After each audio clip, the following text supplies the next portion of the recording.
Welcome back, Two Hats family, to the Two Hats podcast. I'm your host, Chris, your favorite tactical probation officer, and Brittany. Is Brittany your favorite PO? That's to be debated. That is to be debated. Um, we are back for episode number 25. Today we have Lynn, our newest family member. She's here to talk about how things work in her state, and we'll go ahead and Lynn, say hi to the people. Hi, Two Hats fam. She's All shy, right. y'all. We got to get her in here. We got to get her buttered up. Let's go. Exactly. Trust me, everybody needs to know what's going on. All right. So I guess before we get to the two hats questions that we normally start off with, go ahead and tell us about what state you're in and just a little bit about you. I'm in Utah. I've been working probation parole for 12 years, and it's been quite the adventure. Wow, 12 years. I gave it to you. You definitely got way more. Well, I got 8. So I guess I'm catching up to you. Catching up. Mm-hmm. Yeah. All right. So you said you're in Utah. All right. So we have some out west. So we've had what? New Mexico. I think we had Arizona. Mm-hmm. Right. Yep. So yeah, we're making our way across the state there. Making our way. Alaska. We had Alaska. I guess you can't get more west than Alaska, right? Didn't we have a Nevada PO too? I can't remember. It's been so many, but I know it's the first for episode Utah. number 25. So we've had them all over the place now. Yeah. So that's good. All right, Lynn. So a couple standard questions we ask everyone on the two hat scale between 1 and 10, with 1 being a social worker and 10 being a law enforcement, deputy sheriff, police officer. Where would you say your department in Utah fits on the two hat scale? Textbook, they would tell you that they are half and half, but experience tells me that they are on the law enforcement side. Ooh, my kind of department. So then on the scale, where's Lynn on the scale? I'm right in the middle. I have a educational background in both the social work side and also the criminal justice side. I believe that people can change, but you have to be willing to change. And if you're not willing to change, then we need to hold you accountable for that too. I agree. That's kind of how I approach things. Is I want everybody successful. I'll give you all the tools. I'll help guide you, but in the end, you have to make the choice. And if you don't, so you're not following the rules, you're putting the public at risk. Then you gotta go sit down somewhere for a little bit till you change your mind. Yeah. So go ahead, tell us more about your educational background and experience that led you into probation. I actually grew up in the system, so I knew I wanted to help people. I knew I wanted to be somebody that believed in somebody getting a second chance. So it took me a long time to get my stuff together. I didn't start college until I was in my 30s. Believe it or not, I am older than that. So Y'all, she don't even look it at all. I was like, what? When I started college, I got a degree in criminal justice and in psych, and a master's in social work. So that's my a lot of experience. Yeah. Is she our first guest to have a master's in psych, a master's in social work? I don't remember. You know what? You're supposed to be the one who remembers everything from all the episodes. I'll be counting on you, co-host. What's up? That's too much pressure. That's too much pressure. So specifically, was there anything that happened in your life that made you say, hey, I want to be in probation, or I want to be in parole? I don't think that there was anything specific that happened. In the beginning of my career, I was working with specialty courts and justice-involved individuals that were part of veterans court, mental health court, drug court. But I was working on the treatment side of that. And I wanted to transition to a different role, partially because I felt like that their probation officers weren't giving them the chance that they needed to have. And that's why I say I think that The state that I'm in says that they are one way, but they practice another way. If that makes sense. So why do you think it is that Utah, even though they say they should be a 5, they're more towards the law enforcement side? Why do you think that is? Well, I think that when you work in this field for a long time, which most of my coworkers have, you start in that side, and the pendulum is swinging so far to the other side now that a lot of people are having a hard time with that adjustment. They have that law enforcement mentality over the treatment mentality. I think one thing to mention here is that in the state of Utah, for you to be a probation or parole officer, you are taking the same training as law enforcement officer. So it's not a separate, it's not like a corrections officer. It's not a, like a bailiff training or anything like that. Like, you are going through training along with city cops. So you are being trained with that mentality as well. Tell us more. Tell us more. Yeah, tell us more about the training. So you actually go to the actual police academy. Yes. In Utah, you have 3 different levels. I believe it is, like, where you have like your basic corrections officer, your special functions officer. Those are like corrections officers that work in the county jail and the state penitentiary. And then you have your LEO, your law enforcement officer, and those are adult probation and parole agents. And then your city cops and Utah Highway Patrol. So you go through all the same training as the police, like the emergency vehicle driving, and everything's exactly the same.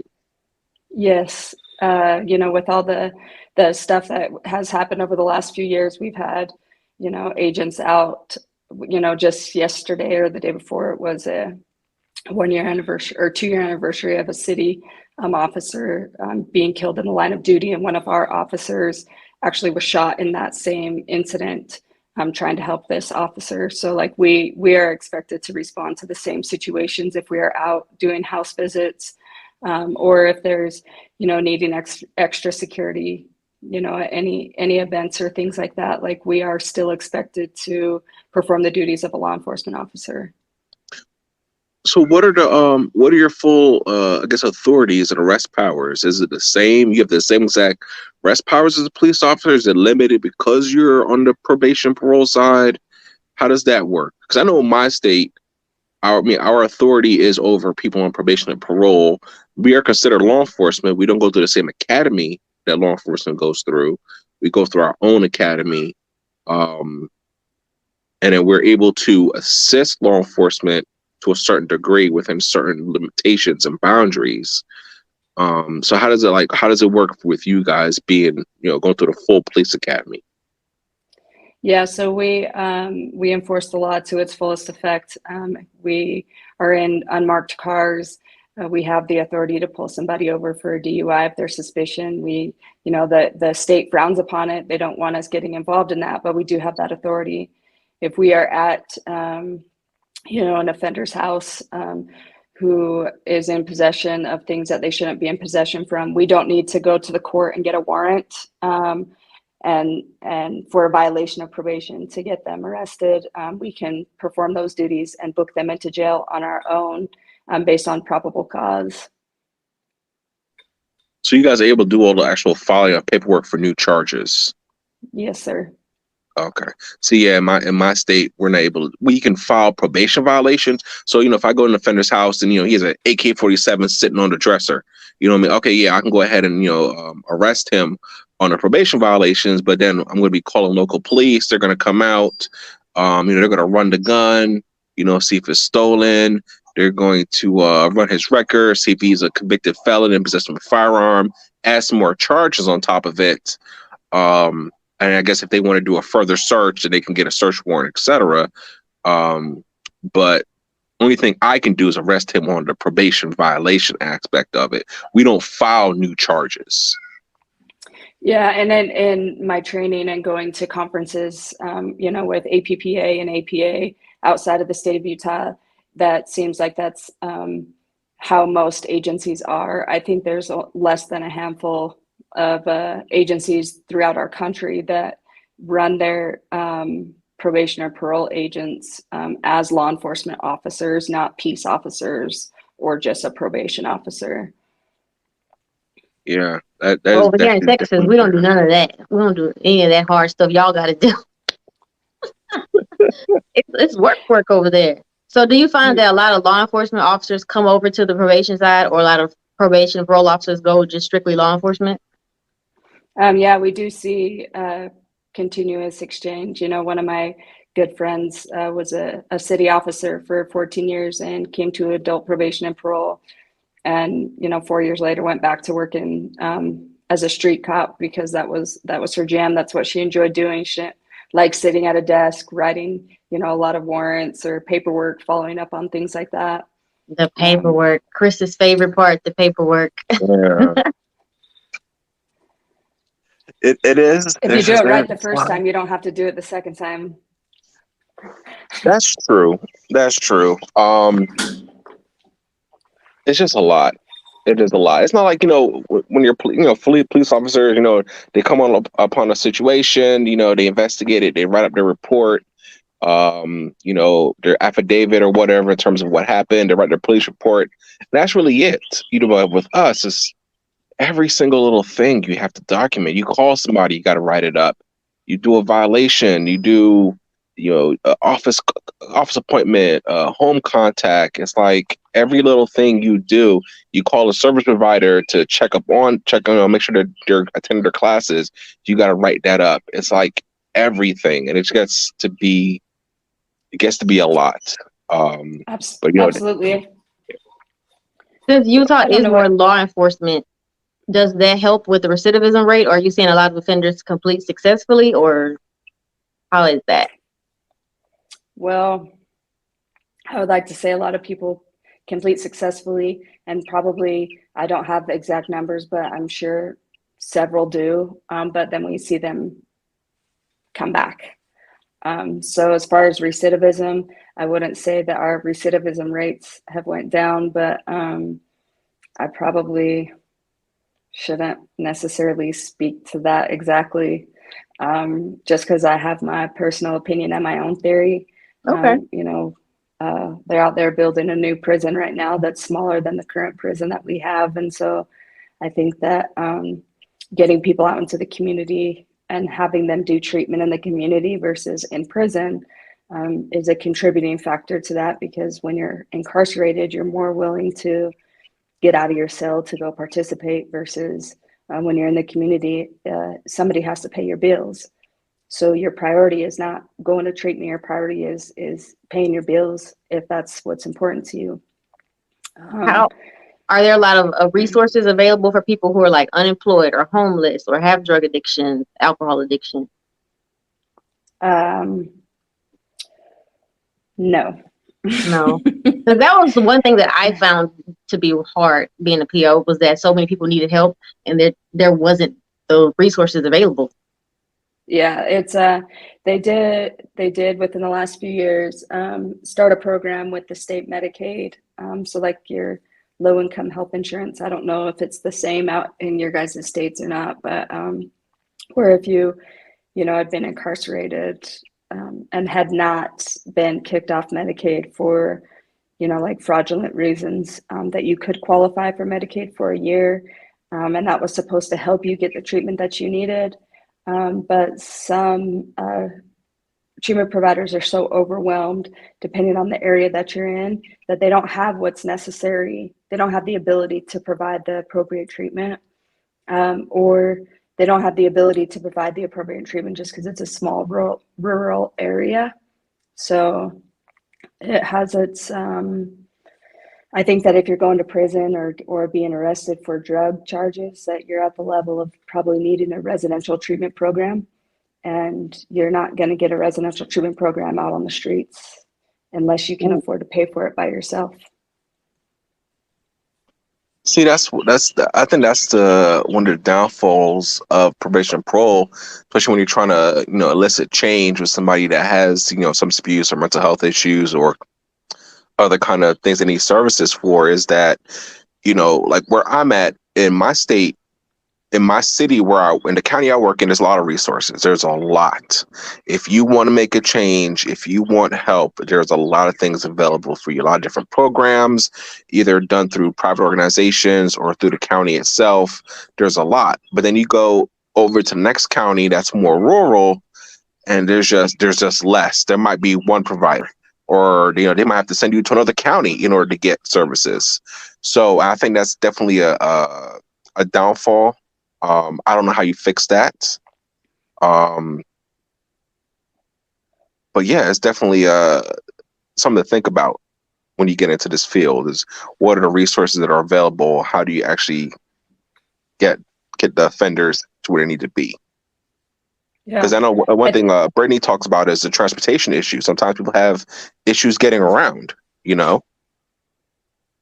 I think that's a big, the transportation, housing, jobs, like that's all, you know, contributing factor, which is a huge reason that I chose to continue my education in social work for the social justice aspect of it.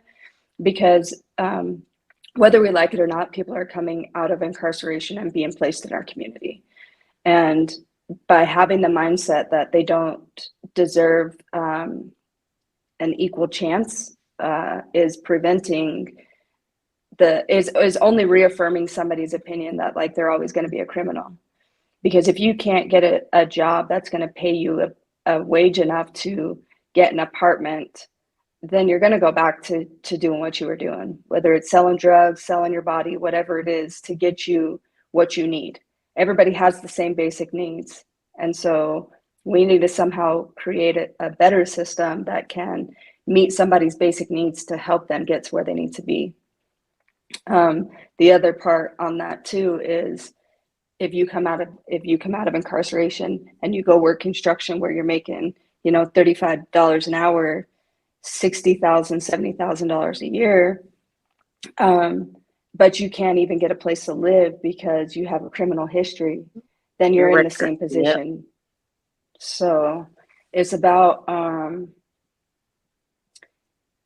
creating a better system that everybody can have their basic needs met. You know, we have a lot of slumlords out where I'm at, people that will rent to anybody, you know, sex offender, extreme criminal history, but the conditions in which they're living in is worse than our homeless shelter that's infested with bugs, you know?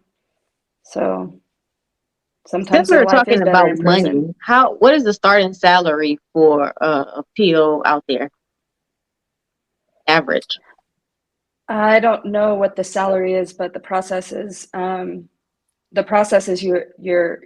it used to be that you had to work in the prison for a year and a half before you could be considered to go work in a halfway house or to become an agent.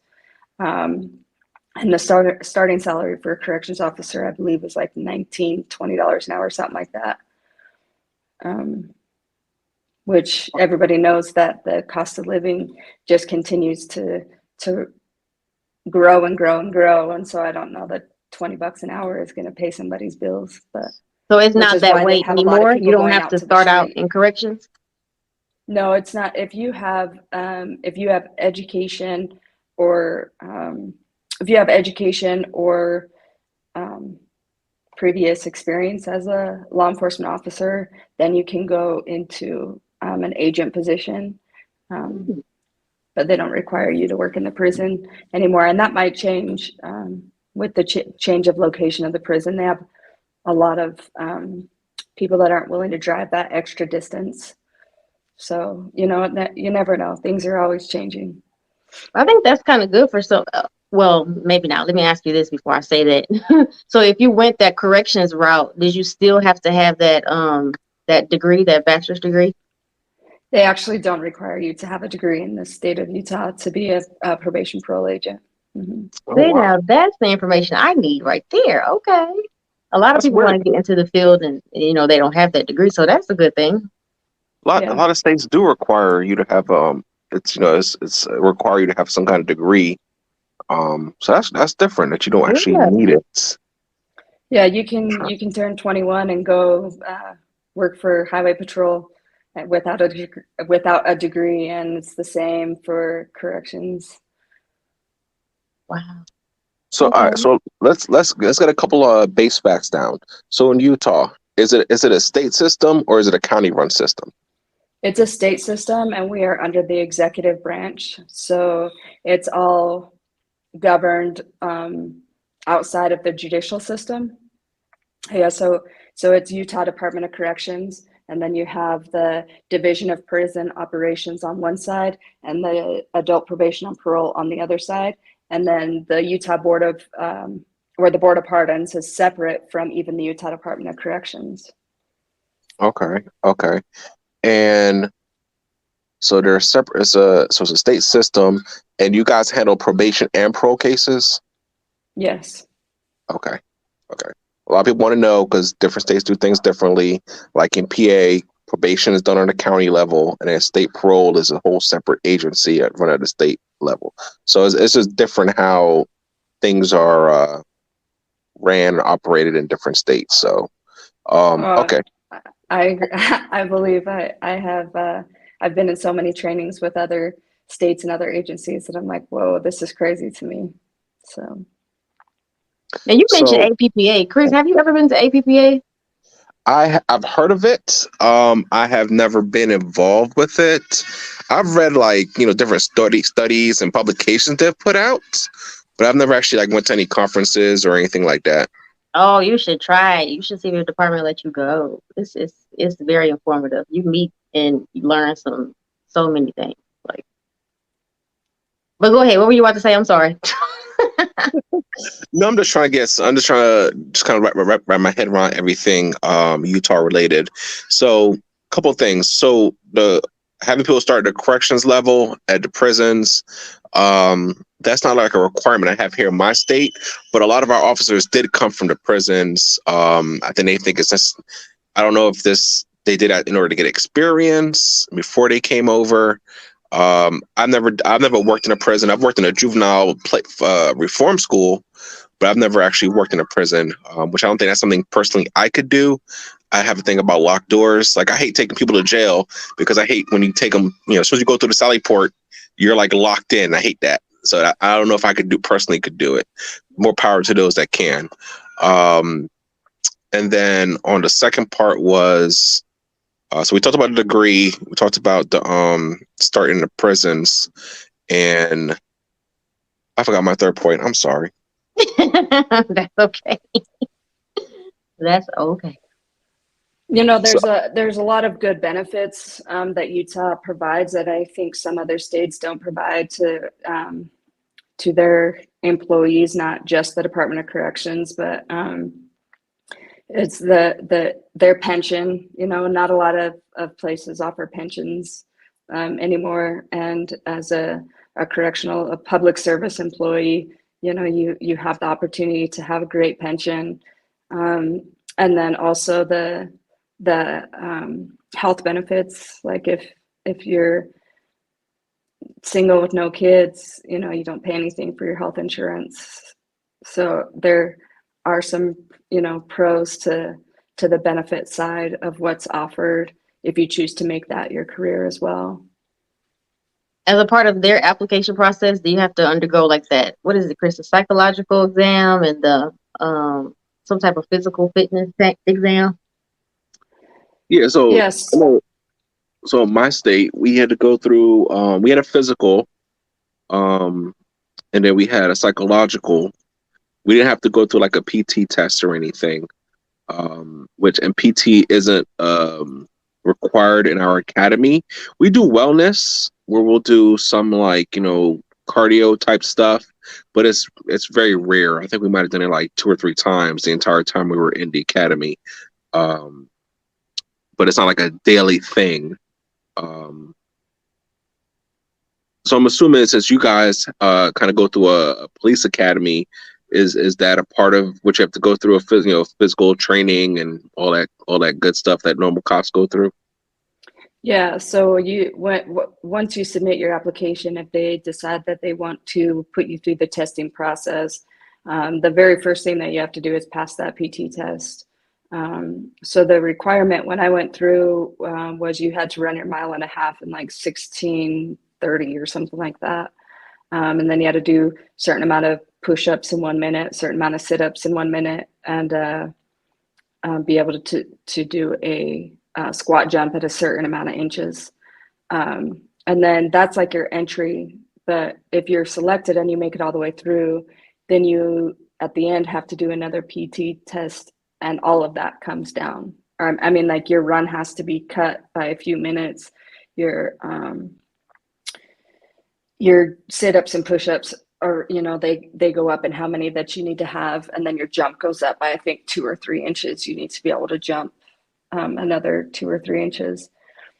So if you pass your PT test and you have not taken the written post-exam, then they require you to complete that post-exam. And it's either done through the Department of Corrections, or you can do it through like the community college, or, I think there's a couple of other schools in Utah that offer this written exam, basically showing that you're competent in reading, writing, mathematics, and problem solving.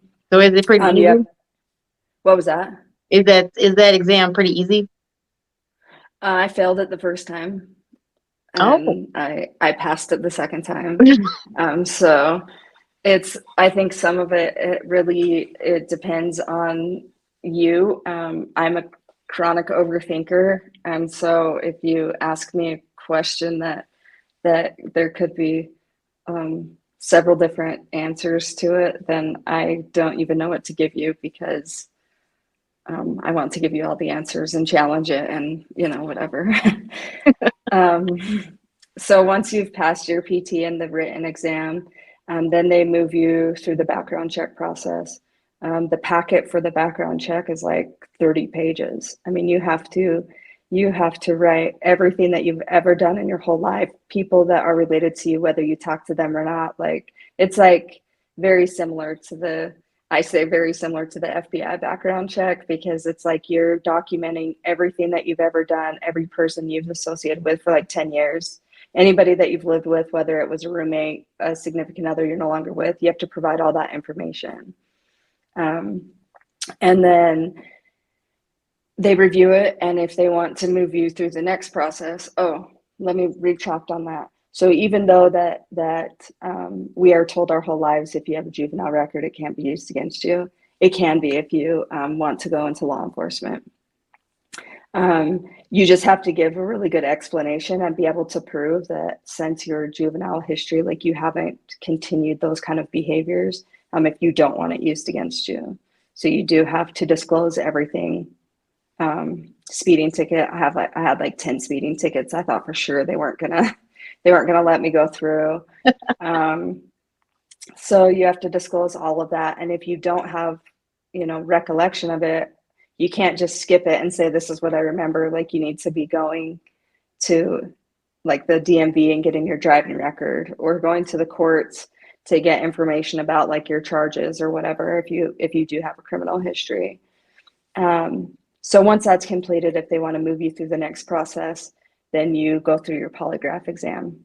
And the polygraph packet, again, is like 20 pages. And, that's a lot of people don't make it through that process, either because they did something that they admitted to that the department doesn't want them, for that reason, or just because they couldn't pass the polygraph. And then if you pass the poly, then they start moving you through the next steps and give you an actual start date of when you'll start the academy. So it's a pretty long process. It's like 9 months. It could take longer, but it's about 9 months from start to finish. I know y'all got to be short-staffed in order for the process to be that long and complicated. You guys have to be short-staffed. I can see a lot of people be like, yeah, I'm just not going to go through all that. There's less people that say I'm not going to go through all that, and more people that decide that they just want to go somewhere else. And what I mean by go somewhere else is like a long-term employee decides that they want to be a road cop, and the recruiting is just not there's not enough people like coming in on the recruiting as there is going out. And so that's where the short staffed issue comes in. Mm, mm. So I'll once you put the get to be, word out for Utah. Hey, Utah needs some people. People are always asking me can they become a PO. So that's what I'm here for. I think it's easier to become a PO in other states than it is in Utah. oh, Oh, it definitely. sounds like it. Oh, definitely. I think Brittany, all she had to do is just show up, and then she got it. She got the job. Basically, that's it. I just had to show up, do a drug test, and here you got the job. Well, I'm gonna move to Texas. You'll love it down here. It's so nice. It's warm and it's probably cheaper to live too. For sure, hands down. So so once you guys get to the academy, what kind of safety equipment are you guys issued? As far as what's on our duty belt, Yeah, everything they give you, weapon, vests, all that good stuff. Like, what do they issue you guys? so we are most of the time, unless it's your firearm and kind of in charge of getting a lot of your own stuff, we are given a stipend, of what it would cost, or we get a yearly card to buy clothing and equipment with as well. But we are trained in OC, we are trained taser trained, we are firearms trained. So we have a whole firearms academy. It's advanced officer certification. So that's the whole firearms academy that you go through. So we carry the same equipment as a standard law enforcement officer.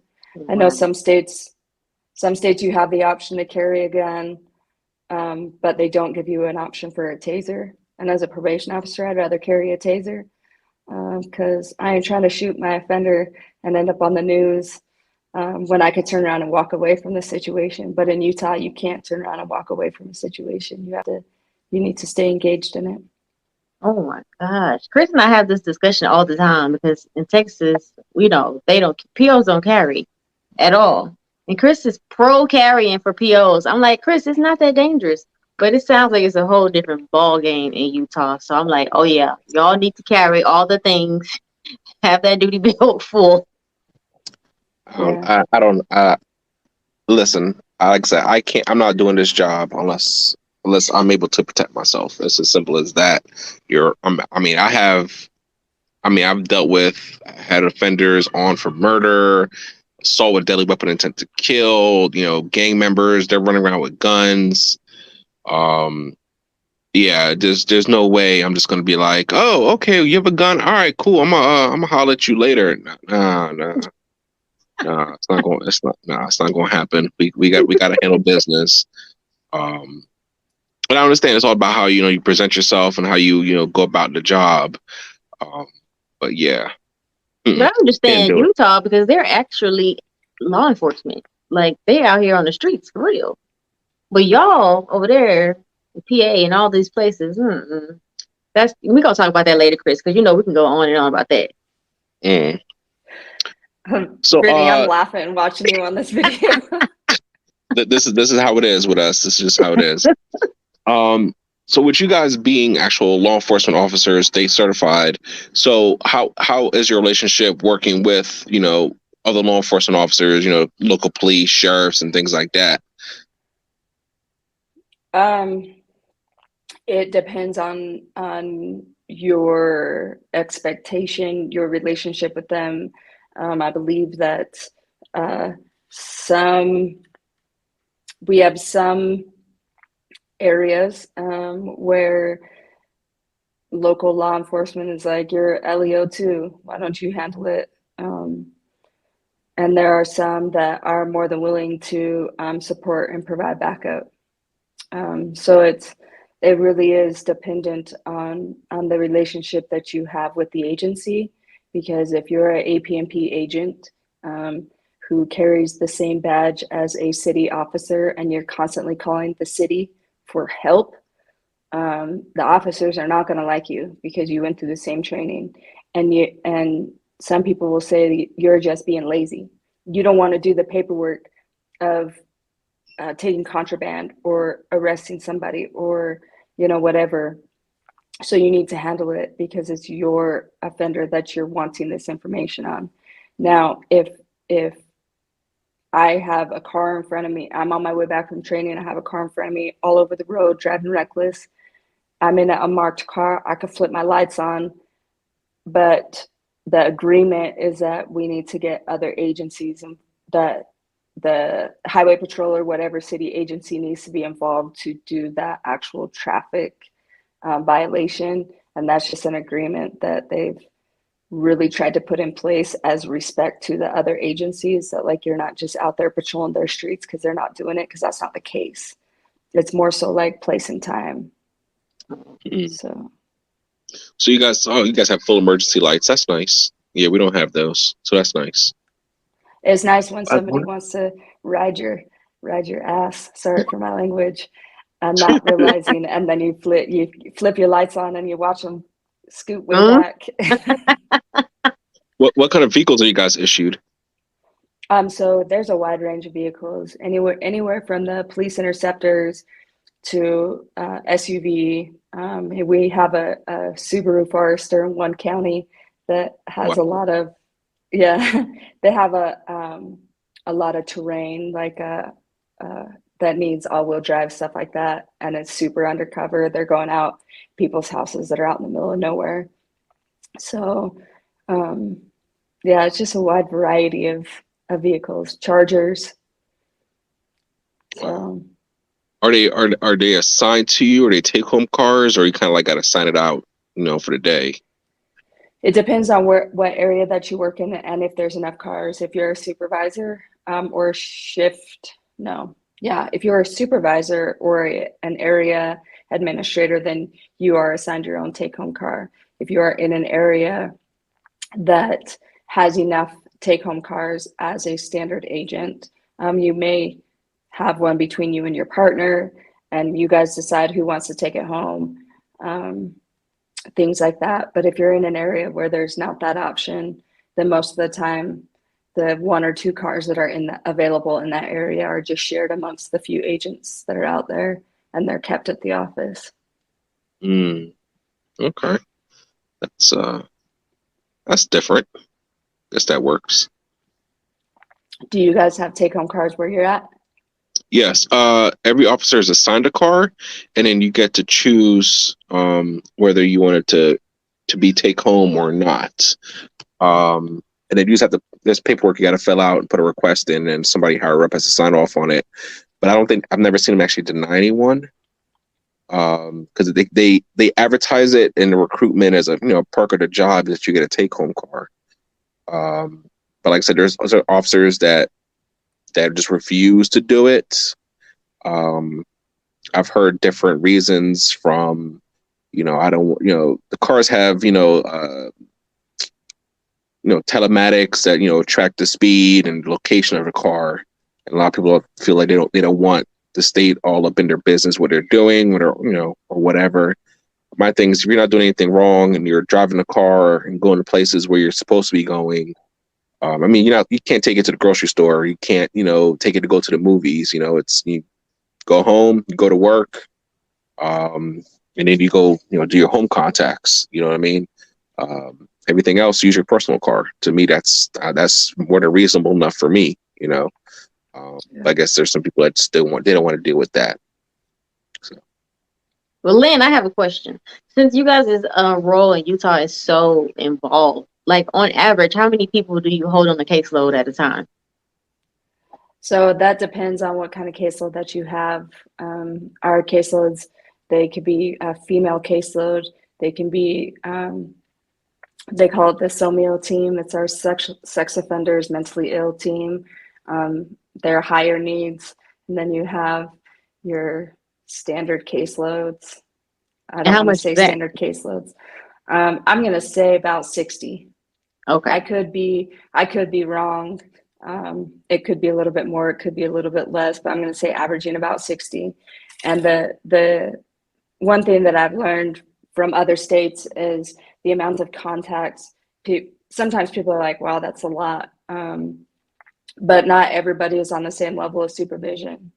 The Department of Corrections does not want us supervising people with a low standard supervision. They would rather them be on court-ordered probation, like through the courts, not through like in a private entity, not through adult probation and parole. Because that means that really they, aren't high risk to reoffend. And so if we're putting them in programs with other people that have been in and out of the system, in and out of prison, the likelihood that they might start picking up on the behaviors is higher. So like somebody who's a moderate level of supervision, which means they're moderate level to reoffend, their contacts might be like 1 in office a month and 1 at home visit a month, and then high might be 2 home visits a month and 1 office visit a month, or something like that. And then intensive is like 2 in office and 2 at home contacts. So if you have 60 people and it's all varying, you're not having to see them per week, where some other agencies are, per week contacts. So. Like here in Texas, well, my area actually, county, it was averaging 150 on my caseload, but most of them we would only see once a month. And then we would do like a field visit or home contact maybe once every other month. So I can see that's a huge difference. Yeah, well, I mean, like you got 40 hours in your work week, pending nothing goes wrong, and you got 150 people to see once a month. Like I think anybody in Utah would die for that. But Hey, but listen. You gotta still go to court. You still got some offenders you gotta see weekly sometimes if you're trying to get them on the right track. You're like, hey, come see me every week. It just goes up and down. But 60, I feel like that's nothing in comparison to what we have to deal with. Yeah, we don't go to court unless we're subpoenaed by the judge. And then you mentioned something about private probation. So they have a private system in Utah? Well, so they have each county or each like district court, they have like court where we call it court probation, where it's like way less level of supervision. It's basically somebody who's not really at risk, but the court still wants to have them be held accountable for something. So they still got to go drug test. But I know nothing about those places. So if we're talking about getting a job there, I would just be maybe reaching out to the courts and find out who their court or their private probation companies are. I know like you meet with them maybe once a month, you go and do your drug test. They make sure that you're following the court order. So like if you're court ordered a substance abuse evaluation or a certain class or something like that, they'll make sure that you're doing that. And if you don't do what you're supposed to, then they'll send you back to court and maybe put you on probation with adult probation and parole. Chris, y'all have that? We don't have that. We handle our own stuff. But I mean, I've heard of there being states where they have private companies that operate like low level probation cases. I think I heard in Florida they have like Salvation Armies that handle low level probation cases and things like that. So yeah, that is I've heard of it, but I've never actually seen it or experienced it. All the places I've worked, just we handle all our own stuff. But Lynn, do you have any stories, anything crazy has happened out there on the streets that you want to share, that you can share? People like to hear the stories and kind of get a sense of what the job actually is. Let me think about that for a second. I got stories, but I don't want to scare nobody away. Go ahead, scare them. It's cool. So another thing with adult probation and parole is you have the opportunity to participate in working with outside agencies like the Fugitive Task Force team for each region, or like the VFAST team, or doing things with the DEA, the Drug Enforcement Agency, and doing drug recognition and stuff like that. So that becomes another aspect, another piece of your job that you're out there doing. So say you want to go out and catch a fugitive, and you're part of the fugitive task force team, and you have a tip on somebody who is in a home, and you have been surveillancing the home for, a good 7-8 hours, and that person is not left, so you make entry into the home and they fall through the ceiling on top of you. I mean, that's a funny, comical day, but like it can be heart racing, like adrenaline pumping too. So I think that yeah, there's comical things and there's sad and unfortunate things that happen with our probation officer or probationers and parolees. Nobody wants to get a call that their parolee shot his girlfriend, or was running from the cops and crashed the car and rolled it, and he's in critical condition, and the passenger was, deceased. Like things like that we deal with, but there's just as much good as there is in it as well. I can't tell you like how many offenders that I've worked with who have said to me, like, I don't think I would have made it this far, like if you hadn't been here supporting me. So Oh, that's the part we love. Oh, that's the part. yeah. That's the part that keeps you going. Mm-hmm. Absolutely. Have you ever had to like run after or chase down somebody, one of your offenders? I've never ever Chris, had to Chris can't say chase. Chris, didn't you tell I've a story never. about you running down somebody before, having to chase after one of yours?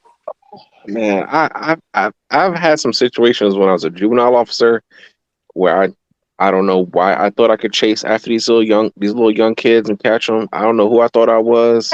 I've learned my lesson. I personally have a no chase policy. So my thing is, if you get past me, have at it.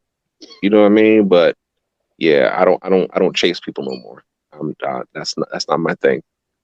I'd rather secure the house, sweep the house, and handle it that way.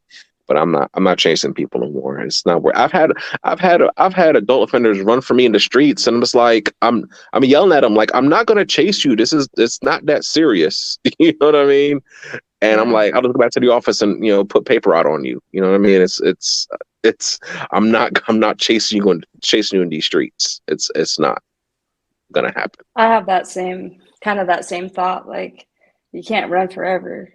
So why am I going to exhaust myself running after you when I got other business to handle, and eventually you're going to slip up and come right back to me. So since you guys don't go to court, do you even administer drug tests, or does a separate person do that?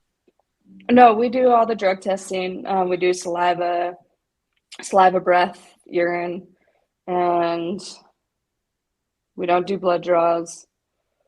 You have that new the eye scanner, Chris. What was that? Isn't there a new eye scanner for drug testing? Oh yeah, what state was that? Was it Idaho? I don't remember what state it was. Have you heard about it? I haven't heard about it, but sounded pretty interesting. We have ankle monitors that look like,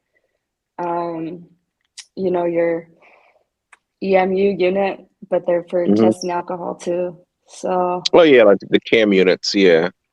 Yeah, that's. Yeah, those are pretty much standard. As good as we have. Yeah. Most of the people I work with right now are they're all on EMU units. So I got run around the block, see how far you get. I'm sure you get a lot of people like cut those bad boys off. Oh yeah, but then they end up paying $1,000 for it in the end. And even if you get off paper, say you get off paper and you're doing well and you've really improved your life and you're working a good job, the state tax commission is going to come get that $1,000 from you, so one way or another. So eventually it catches up. 10 years down the road, when you finally got it together, you're still going to be paying for that EMU. So I tell people all the time, like, don't be silly. Just do what you got to do. I won't violate you for only paying $5 a month for your supervision fees, but if you pay nothing, then I will. So exactly. What I always tell people on EM, I'm like, listen, just adult to adult. If you come to a realization that you don't want to have this thing on you anymore, and you're just going to take off, that's your decision to make. You're an adult. I'm an adult. We all have the ability to be autonomous and make our own decisions. Just leave the unit at the house for me to find. I'd rather you take a probation violation than you take new charges. It's as simple as that. Which one would you prefer? Would you prefer just to get the probation violation, or now you want to have these new felony charges for larceny of state equipment and destruction of state equipment? And our units cost $2,000, not $1,000. So I'm like, it's not worth it. But you will still have people that will do stupid stuff like take it off and throw it away or throw it down I had a guy do it down a sewer. I'm like, well, I guess you're gonna take that charge because I'm not going down there looking for it. Like I told you, this if you're gonna cut it off and you're going abscond, that is your decision to make. We'll play the game. Just leave it at the house. Leave it with mama. Just leave it with her. I'll come by, pick it up. And like I said, you could just take the violation. But no, they always want to do something stupid. I had somebody say they were riding on the back of a motorcycle and they just threw it off a bridge. Why? It makes no sense to me. But again, they're on supervision for a reason. They don't make good decisions. Yeah.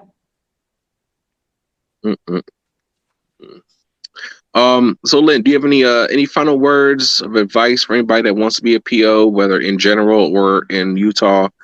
Any advice or anything like that?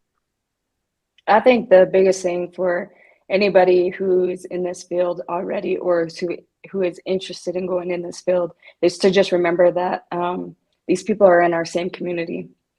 So the more of a jerk that you are, the more opportunity that you're going to get harassed in the community. But if you show that you care and you're trying to give them the opportunity to show change, you're going to have a better rapport with them, ultimately possibly leading to a better outcome. So it doesn't matter whether you agree with what they've done or not, they're still going to be your neighbor. So why not give them an opportunity to be a better person? Let them prove you wrong instead of you coming at them with the mindset of you broke the law and you're going to be a criminal forever. Amen. Wow, that's very well said. Because it's true. It's true. Mm-hmm. I ran into some offenders out in the streets. Act like I don't know you. You act like you don't know me, and we keep it moving. But they're out there, so you might as well do your best to try to be a change agent, I guess. Well, you already know, Chris. My offenders love me. They love me. I'm sure they do. Man, did you see that interview I did with one of my old clients? Shout out to my Facebook people. Of anybody listening, if y'all don't know, your favorite PO is on Facebook. And I have an interview with one of my old defendants. So if you haven't checked it out, go to Facebook, your favorite PO, and listen. I'll definitely go check it out. I've been following you for a while, but I haven't made it through a lot of videos because it's usually when I'm tired and I'm trying to fall asleep. But I'm going to go check it out then because that'll be a good one to watch for sure. How did you find us? I have been following Brittany for a while on both Instagram and Facebook because I was like, your favorite PO, who the hell is this? And then I don't know, she posted something and I reached out and made a comment to her and told her what's up. And that's how I'm here right now. But yeah, I think it's interesting. She's always posting like you know somebody on probation who's not doing what they're supposed to.